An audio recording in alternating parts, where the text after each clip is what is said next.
Hey, Andrew, thanks for having me.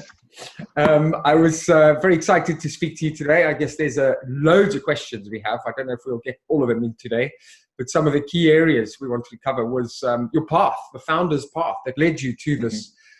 to this very exciting place. And yeah, without further ado, I think we wanted to start off by talking about some of your swimming career. So, as an ex-competitive swimmer, Flow Lab's very much into movement and flow. So yeah, please tell us a bit Sure, more. sure. Well, the swimming career is where everything kicked off for motion. It was way ahead of time. I ended up doing a lot of the market research for years without realizing what I was doing. And I'll tell you why. I moved to Stirling University to swim full time and study there. And I was training 25 hours a week, several times a day, but also really into like eating really, really healthy. I've always loved cooking. I love to, nourish myself properly and feel good.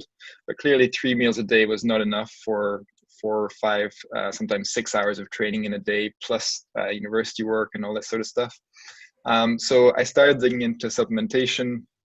Um, but at the time, from a governance perspective, there was not very much support or information about this. So I really had to do a lot of that research myself. I wanted to improve my sports performance, but also just generally feel really, really good and, take products that I knew would improve my health overall. That was the mindset. I wanted to perform well, clearly, but I also wanted to improve my health. And swimming became, without knowing it, a great catalyst for so many things. It was so important for me to set quite strict rules, strict habits on getting the best out of myself, always improving myself. And it turns out these things are exactly what you need in business as well. So it set me up for all sorts of great things. Yeah, I mean, one of the areas I'd love to speak to you about, and you commented on it in social media sometime this week, I believe, is process and routine over results, and particularly making a parallel between sports teams and business, which I fundamentally agree with. I think at Flow Labs, we believe in a sports team ethos, which is often almost unconditional love, in that you gotta pitch up, you gotta do the work, you've got to come and bring your bit. You don't just get carried by the rest. And I loved what you said about that. So yeah, please tell us more about your routine and some of your ethos around that. Yeah, well, this is where, I was telling you, I didn't realize how much swimming was going to set me up for business. And I've realized now over time that some of the things that I set in place in swimming have become kind of almost assumptions for me in my mind. And now I'm seeing people in the business world talking about, either big goals and on one end, or focusing on the process on the other. And I'm like, hang on, I've gone through all of this in swimming. Actually, these are really important things, but they've just kind of been stuck in the back of my mind as almost taken for granted. But I think they are Yeah. really, really important. And so one of those things is, it's great to have those big goals, those like long-term ambitions, maybe a competitor that you really want to beat, and that gives you a bit of motivation. All these things are fantastic, but that motivation is a transient feeling. Like it'll come and go over time. And if I think about the swimming, it's not what's going to get you out of bed every morning at 5 a.m. just thinking it'll help, but it's only going to get you so far. It'll maybe get you through the first few weeks of training, thinking, oh, I really want to beat this other guy in training. But then what happens if you start beating him? Then where's Mhm. that motivation gone? So you need Mhm. to set more sort of profound rules that you obey no matter what's going on in your externalities. And so this is where that process becomes so important. And if you become accustomed and sort of in love with that process, then what happens is that every single day you're improving yourself, and you become more and more in love with your craft, whether it's sport or work. And that's a fantastic place to be, because instead of comparing yourself with others, you're comparing yourself with the you of yesterday or of last week or of a year ago. And Yeah. suddenly this is a great platform for a happy, successful life. And I love that, and I think particularly for teams, if you're leading and motivating others around you, being the alpha in the group and being the push who wants to keep winning every day is not always helpful for everyone. Not everyone, Mm, is motivated and driven by that. Whereas the routine, the disciplines, and I guess some of the hustle or the work that's involved in getting to the outcome is often motivating for most and everyone, if not. And if anything, it has a galvanizing effect. So you can come in and have your rituals and disciplines that help you do that. And what kind of rituals do you guys have at Motion Nutrition before we talk more about the actual product? I mean, out of interest, how many are you? And maybe tell us more in broad terms, sort of your ethos, your vision, your values, and I'd like to touch on some of the rituals that you share. Sure. Well, initially when we launched Motion, it was all about creating really, really healthy sports supplements that would help with your physical performance, but also your health. And we've kind of evolved this quite a bit over time, because the biggest thing that everybody faces today is a really busy life and a really stressful life, and dealing with all sorts of information, and then being super active during the day, and then somehow thinking you can flick a switch and get really good sleep at night and everything's great in the morning when you start again. And unfortunately, that's not really how it happens for most people. So our focus today is really helping people stress less, sleep deeper, and live happier lives with more energy through the day. And so that kind of guides everything. And once you start from that perspective, everything down the line kind of flows a little bit easier. Once you've got that sort of overarching goal, we want to help people, make people's lives more enjoyable. It's not just about helping you perform today and tomorrow. It's actually making your life better. So the foundations are better sleep, less stress, more energy, and suddenly everything becomes a lot more manageable. We're not going to be able to, I see this a lot, especially in the sort of, hacking, like biohacking or life hacking trends. You sort of go to or listen to podcasts and read blogs about this, and everybody's telling you to get up early and maybe wear the same shirt every day, or all these sort of mind hacks that'll make your life better and make you more successful. Steve Jobs. Yes. Right, exactly. Or still there. There's a bunch of examples. Yeah. Mark Zuckerberg's another one, wears the same shirt every day. But I think they all got it from Steve Jobs. Yeah, I'm sure they did. Well, maybe he got it from somebody else though. But the thing is, these can be very helpful, but at the end of the day, they're only going to make surface changes to how much really work and process your mind has to go through in every day. And so what we want to do is say, well, that's fine. You can do that if you find that helpful, but really that's not going to change how many decisions and how much stress and how much information you have to channel, how much peer pressure, how many deadlines you have. All these things are real. So why don't we actually focus on equipping you to deal with those things in a better way, so that your output can be better and you can enjoy yourself better throughout. So I love that. I mean, what is it that you actually do? So you do nootropics. You've been featured in Men's Health magazine. You're one of the top 100 UK startups. If consumers wanted to get hold of you, or businesses, where do they look for you? I believe you're in Boots, but we're going to be coming on to the wearables. I know I see you've got yours on today. I do. Yeah. We'll come on to those. But yeah, what is it that you do in terms of products? And can you tell us a bit more about these? Yeah, well, our flagship products are nootropics, and we've very purposefully separated these into two very simple and easy to understand product categories. You've got Power Up for the day, which is going to help you with decision making, mood, focus, attention span, but it doesn't contain caffeine. So if you like coffee, you can have that. We're not saying, adding a lot of synthetic caffeine is a sort of cheap way of ensuring that you're going to feel a buzz. That's not what we're interested in. We're interested in actually feeding your brain so that it can work better. And then we've got nighttime. What is in that? What is the core components to that? Well, people ask us, what's that one ingredient that's making a difference? There's actually 17 active ingredients in Power Up, and it's really the combination of these things that is doing something really special. So you've got amino acids, you've got botanical extracts, and you've got a lot of B vitamins, really high doses of B vitamins. And that's because that's essentially the energy source for your brain. And so all these things in combination mean that you have more energy. The amino acids will help with decision making. So one big thing for me is that I used to get quite bad decision fatigue at the end of a work day. Sort of 4, 5, 6 p.m. Maybe you finished work, maybe you're leaving work, and then all of a sudden, just thinking about deep fried Mars bar. Right. Well, that's the thing. You start making bad decisions, especially around food. What about it? Yeah, Yeah, or especially haggis. around food, because yeah, you're thinking, well, I don't know, I'm done for the day. Let me just grab a beer and some fish and chips or whatever. And so that this is not a very good place to be if you want to, have a healthy, happy life. So one of the things that Power Up does is help with those decisions and help with your, sort of how many decisions you can handle in the day. Mm. Um, so we do that by providing the amino acid that's a precursor to dopamine. And dopamine is used by the brain for making decisions through the day. And if your body's or if your brain's not able to make any more, you're going to start getting that familiar brain fog and start to get a little bit moody maybe.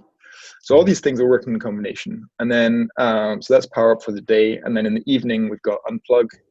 And this is really the clues in the name. It's all about helping you switch off from the day, calm all those feelings of anxiety and nervousness, and really sort of equip your body and brain with all the precursors they need for relaxation and sleep hormones. Yeah. So this is minerals, some amino acids as well, and some botanical extracts that are really calming, like ashwagandha, for example. Right.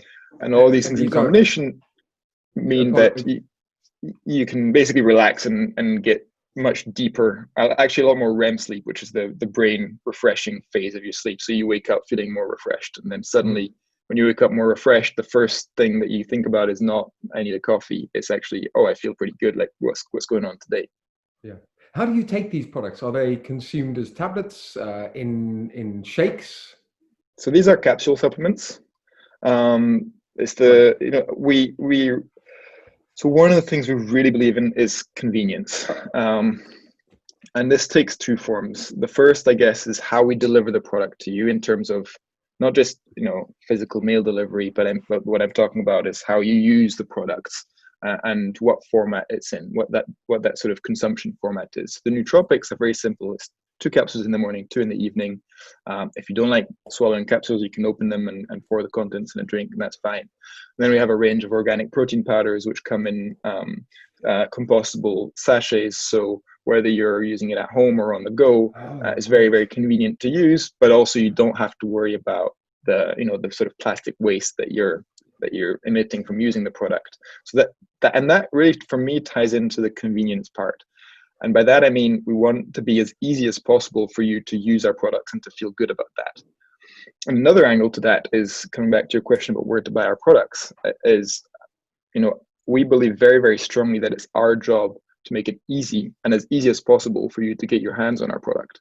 So if you're somebody who likes to shop on Amazon, fantastic. You're a big Prime person, buy our products from Amazon. You can subscribe and save there if you like that, and that's great.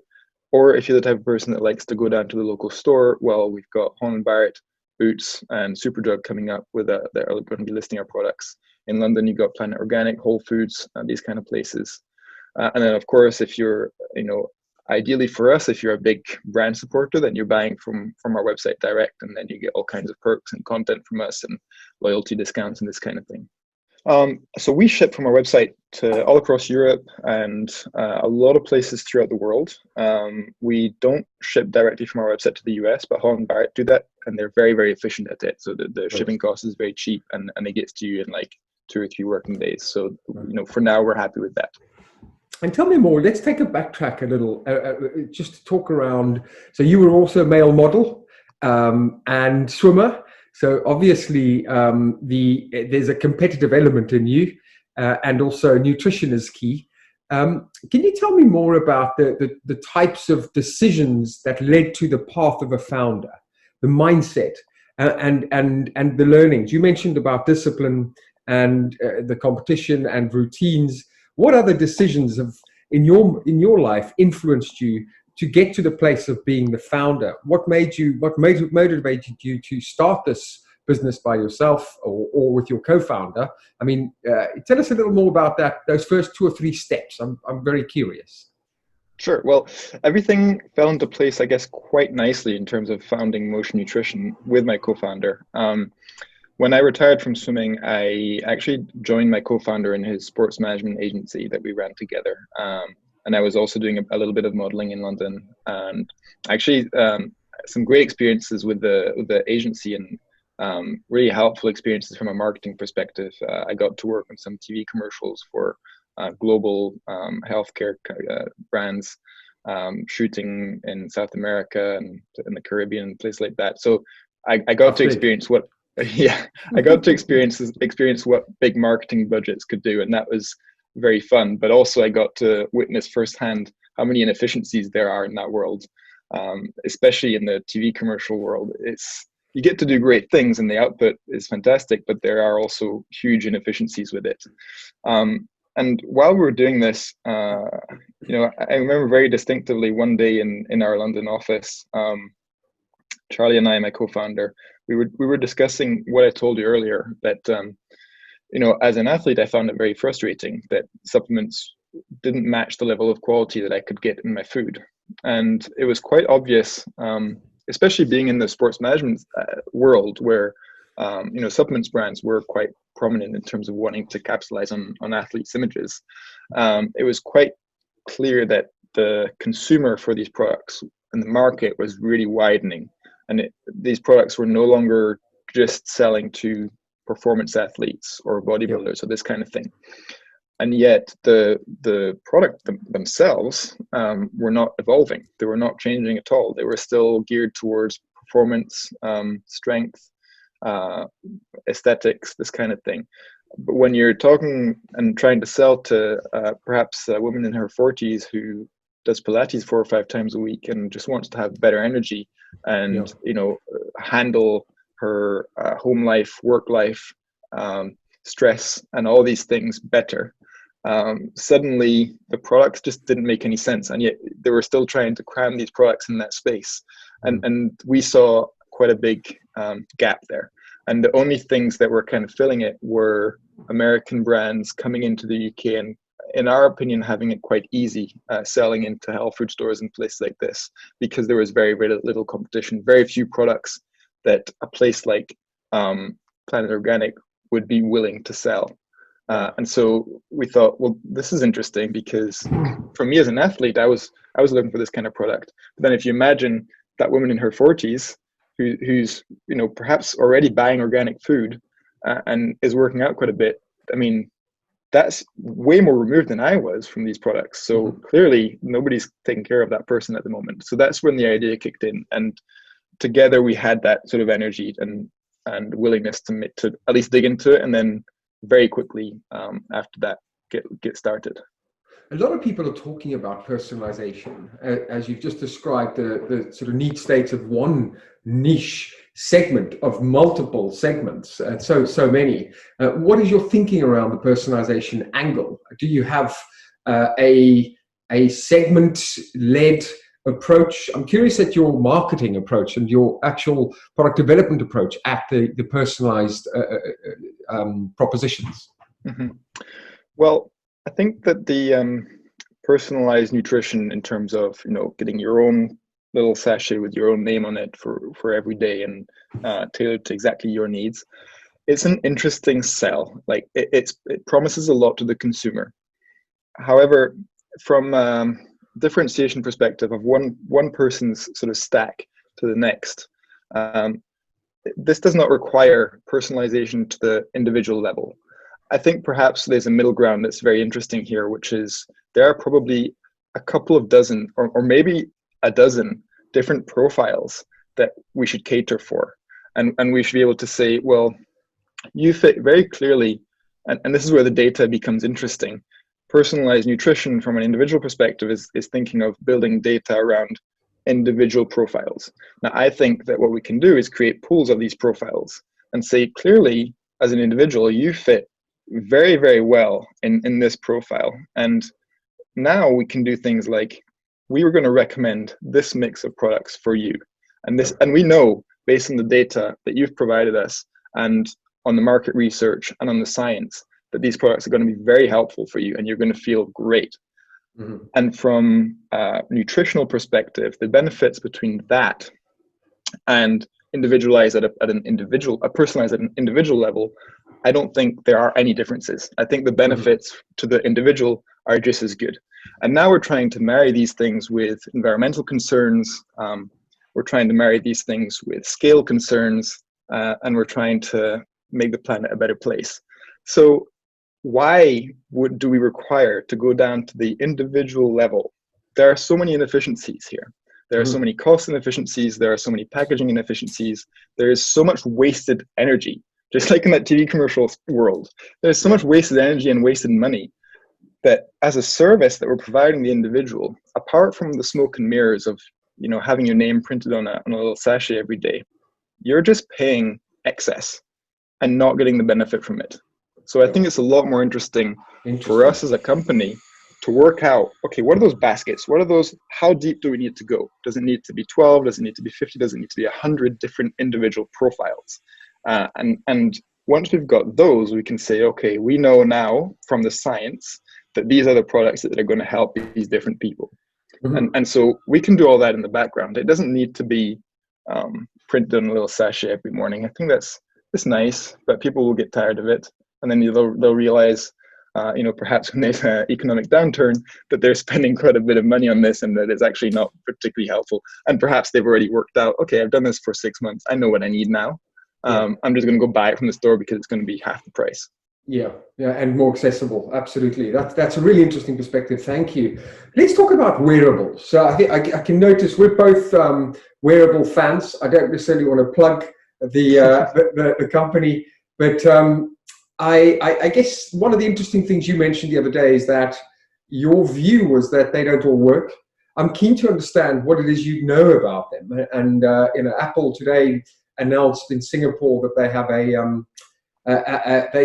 they're pioneering the element of being able to measure glucose levels, and I think you touched on this week, which is very very apt. Flow Labs actually, incidentally, put in an application to the UK government for an innovation grant to develop a wearables and data-led, analytics-led approach to boosting health, but holistically.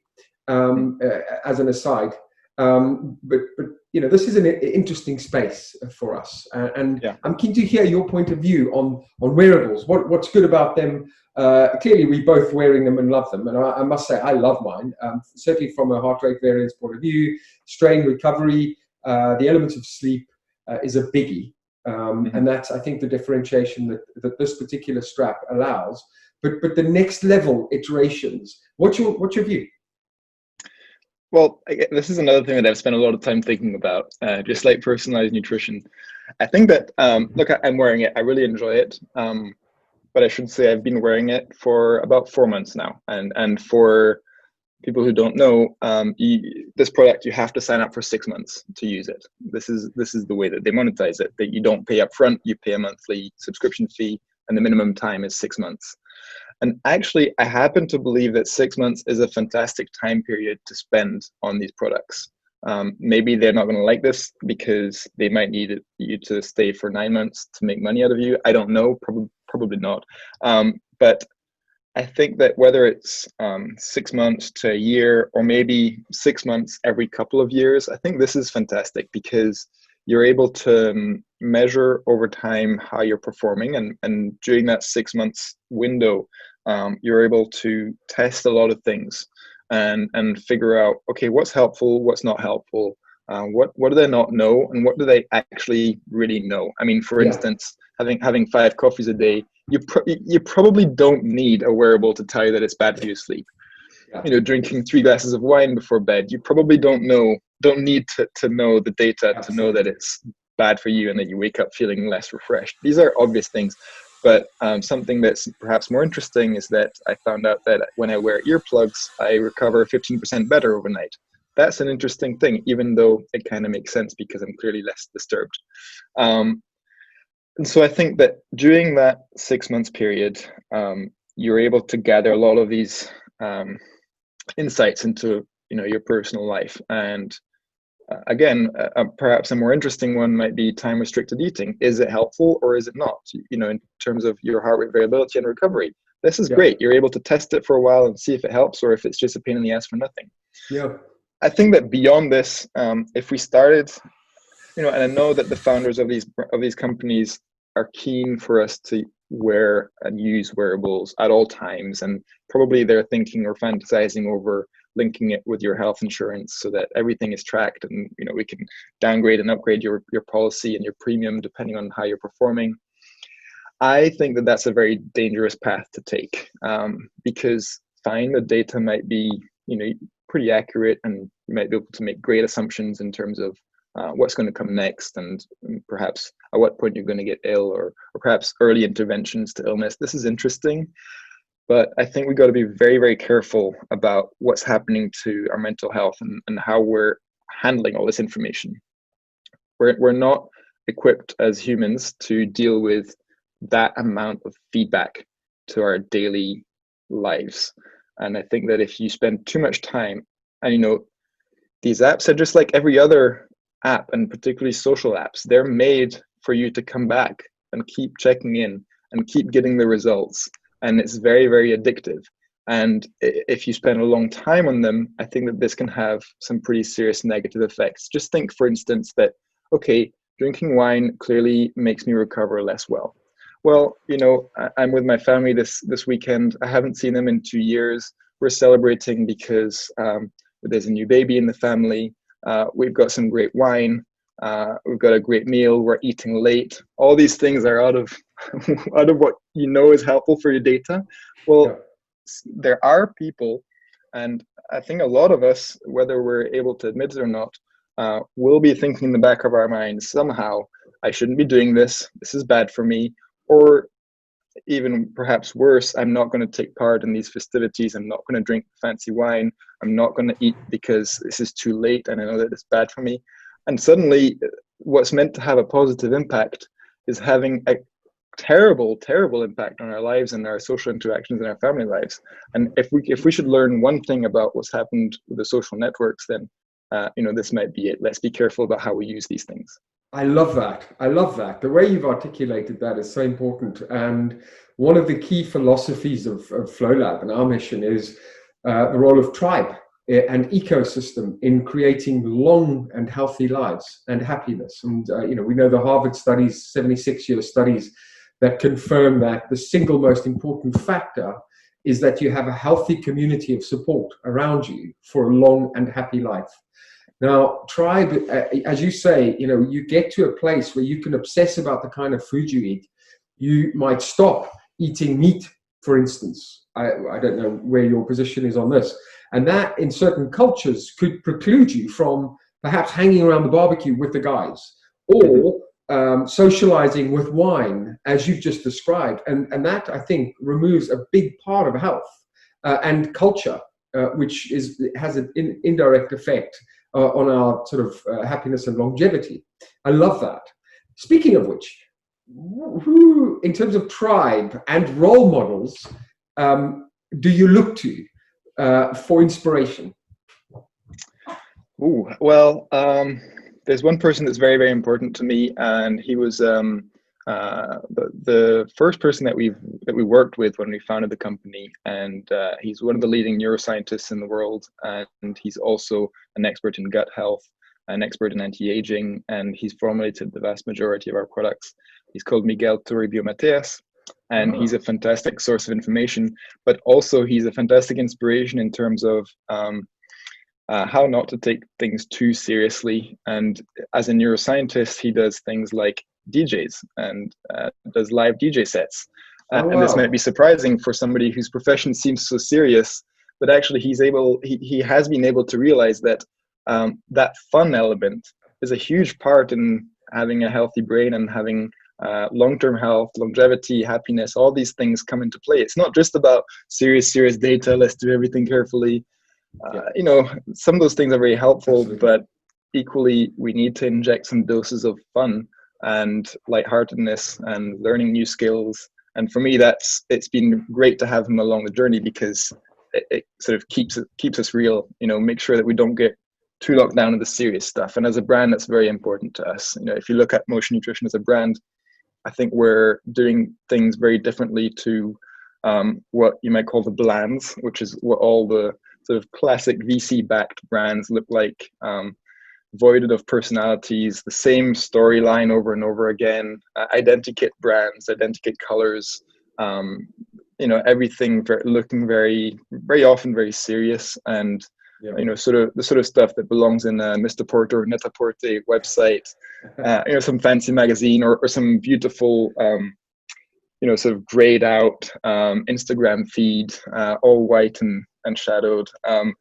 I think that as a brand and as our approach to helping people, it's important for us to keep things a lot more fun, a lot more approachable, and yeah, generally like a happier vibe.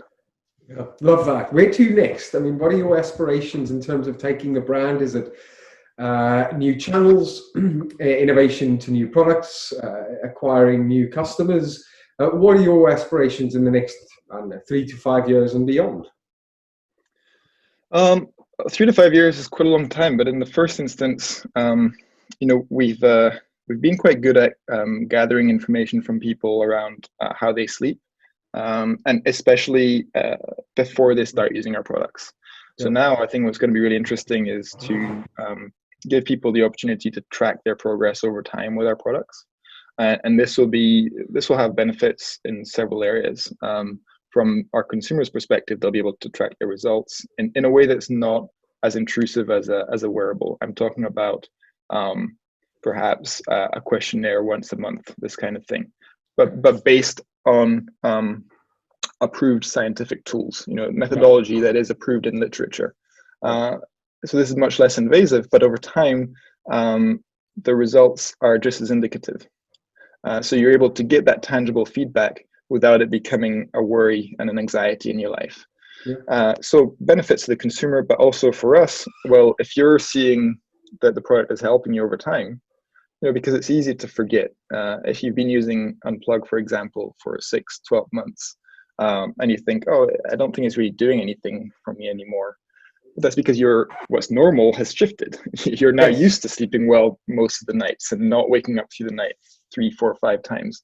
So you've kind of forgotten what it was like before. So if we can kind of be that guiding hand of being like, oh, hey, remember what things were like before and how much progress you've made, then that's going to help us because people are going to want to stick with the product. One of the things we've really noticed from our consumers is that a lot of the time, most of our core buyers are in their 30s and 40s, and they can sometimes be a little bit worried about their parents. Perhaps their grandparents have gone through degenerative diseases, and their parents are aware of this and perhaps a little bit worried because they're in their 60s, maybe 70s. And so we've noticed that actually our products are being purchased and handed over to these people quite often. Oh, wow. So that longevity space is really interesting to me, and that's something that we're going to look into very carefully. Generally, there's going to be well-being and energy to the day, stress and sleep at night, and longevity. Those are the 3 areas that we're really keen on helping people with. Back to the wearables, I think the point you made is absolutely spot on. I've had mine I'm in my 2nd year on the wearable now, this particular one. I've had to have it replaced. In fact, they were awesome. I must say, this particular company, when I reached out and said, look, my battery's now died, I started paddling. So here's an interesting twist. I've started new sports in those 2 years that I've used it roughly. I used to run and swim and do yoga with it. And I've switched and cycling, and I've switched to paddling and Brazilian Jiu-Jitsu. And there's even interesting protective armbands that you can use in the BJJ forum. And it's helped me understand the change and sort of the growth and the variables that have shifted from the other sports and the kind of cross-training elements. I think there's always that worry of how our data is being used, that's for sure. But for me, the most immediate, tangible potential downside is how we handle the data. I think that these are designed to be just tools, but if they're capturing our energy and attention too much and actually pulling us away from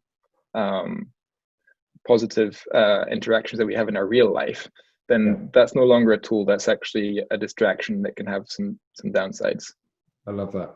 Well, Joe, that's awesome. And I think that leaves us in a very good place today. I'm not going to take much more of your time. I've really enjoyed speaking to you. Thank you very much. Let's do it. Hey, have you taken our sleep score quiz on our website? No, not yet. I will. You should do that. Yeah. Okay. It's interesting because then you work out what areas you can improve on. It's on the homepage. Everybody who's listening should do it because it's helpful, and then you get personalized tips to improve that. And this is all free. You don't need to buy anything from us. You can opt out of the emails at any point, but hopefully even just the tips on their own are helpful for some people. Before we go, what's your view on where are you based in Scotland or based in London? No, we're based in London. Okay, and so your future, the business is going to be based out of London or Scotland or Europe or elsewhere. How's the Oh impact my on your God. business? I mean, this is more of a business impact question on your Yeah. decisions. It's a heavy question because there's so many moving parts at the moment. Yeah, But the fact is currently the vast majority of our customers, both retail and consumers, are in the UK. So we'll stay here, but we've already had to set up an address in Europe for our retailers there. So, they now need an address on the labels of our products to sell our products in stores. We're going to be having a warehouse on mainland Europe to stock our products so that we can have a sort of buffer there, both for selling on the Amazon EU platforms, but also we're selling into Holland Barrett in the Netherlands and Belgium now. So we've had to add layers of complexity to the business, but equally these are layers of complexity attached to growth. So perhaps it's not a bad thing. Adaptability. It's all about that. Yeah, exactly. Very interesting. Well, thank you. Have an awesome day, and good luck. I'll check out that sleep app, the sleep Awesome. survey. Thank you very much. Sleep quiz. Yeah. Thanks, Andrew. Take care. Thank you, Joe. Yeah, take it Bye-bye. easy.